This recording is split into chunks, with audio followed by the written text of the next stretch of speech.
नेहमीच्याच साहित्यात पण थोड्या वेगळ्या पद्धतीने केलेला हा कॅरमेल शिरा खूप छान लागतो, खूप चव छान लागते। एकदा तरी नक्की ट्राय करून बघा।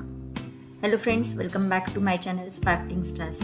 आज आपण कॅरमेल शिरा कसा करायचा ते बघणार आहोत। उपवास सोडण्यासाठी किंवा नैवेद्यासाठी कुणी गेस्ट आले तर नेहमीच्या चवीच्या करण्यापेक्षा हा थोडासा वेगळ्या चवीचा शिरा तुम्ही नक्की ट्राय करून बघा।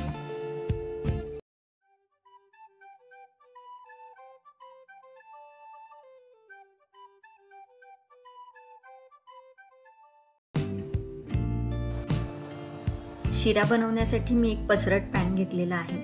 याच्यामध्ये मी 1 चमचा तूप घालते आणि त्याच्यावरती थोडेसे ड्रायफ्रूट, बदाम आणि काजू घेतले, त्याचे तुकडे ते मी थोडेसे परतून घेते। 1 मिनिटभर परतल्यानंतर थोडासा रंग बदलला की हे काढून घ्यायचे। त्याच्यातच आणखीन 1 चमचा तूप घालते मी आणि 1 बाउल रवा घालते बारीक। मी बारीक रवा घेतलाय, तुम्ही जाड पण घेऊ शकता। आणि हा आपल्याला रंग बदलेपर्यंत, छान सोनेरी असा रंग होईपर्यंत परतून घ्यायचा आहे।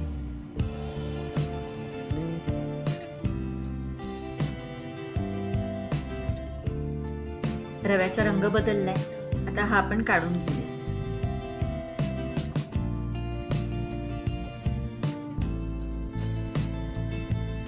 एका बोल मध्ये मी काढून घेतलीये हा रवा।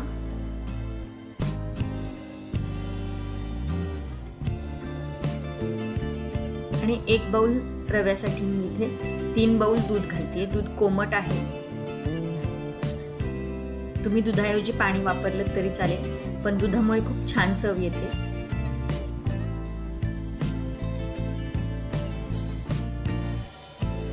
हे छान मिक्स करून घ्यायचंय आणि एक 20 ते 25 मिनिट आपल्याला हे मुरू द्यायचंय। छान रवा भिजू द्यायचा आहे दुधामध्ये। 10 ते 15 मिनिटं झाली आहेत, आता आपण कॅरमेल करायला घेऊया। सेम पॅन मध्ये मी 1 बाउल साखर घातली, जितका रवा तितकी साखर घेतली मी।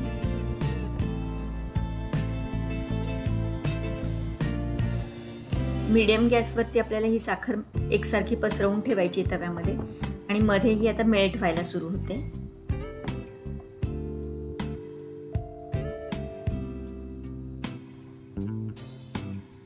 सिलिकॉनचा स्पॅच्युला वापरायचा आहे आपल्याला कॅरमेल बनवण्यासाठी।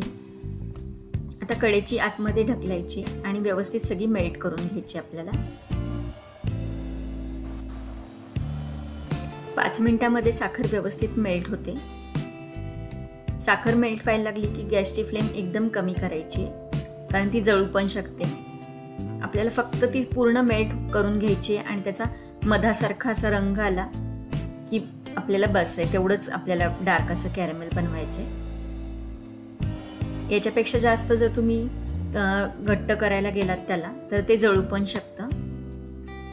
आपलं व्यवस्थित कॅरमेल तयार झालंय, साखर पूर्ण मेल्ट झालीये आणि मधासारखा रंग आलाय। आता याच्यात मी 2 चमचे तूप घालतेय आणि ते व्यवस्थित मिक्स करून घेतेय। तूप आणि कॅरमेल मिक्स झाल्यानंतर आपण भिजवून घेतलेला रवा घालणार आहोत त्याच्यात। हे सगळं छान मिक्स करून घ्यायचंय। आता जरी याच्या गाठी झाल्यासारख्या वाटत असतील कॅरमेलच्या, तरी हळूहळू ते मिक्स होईल आणि गाठी सगळ्या मेल्ट होतील।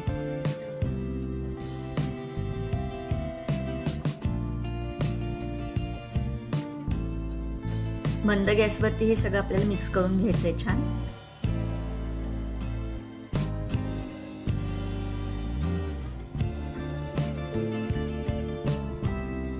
तुम्ही बघू शकता कॅरमेल आणि रवा व्यवस्थित मिक्स झालाय, रंगही खूप छान आलाय आपल्या शिऱ्याला।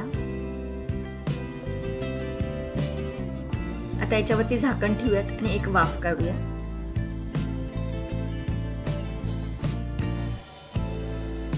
मंद गॅसवरती एक 3 ते 4 मिनिटं वाफ काढून घ्यायची।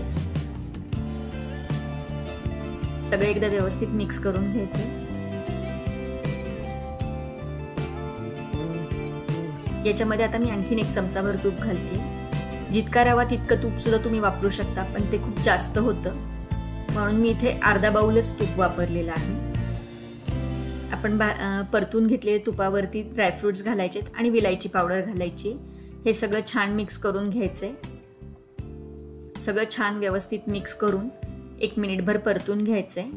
तुम्ही बघू शकता आपल्या शिऱ्याला बाजूनी तूप दिसायला लागलेलं आहे. आपण एवढं कमी तूप वापरून सुद्धा सगळं छान मिक्स करून झालेलं आहे आणि आपला शिरा तयार आहे.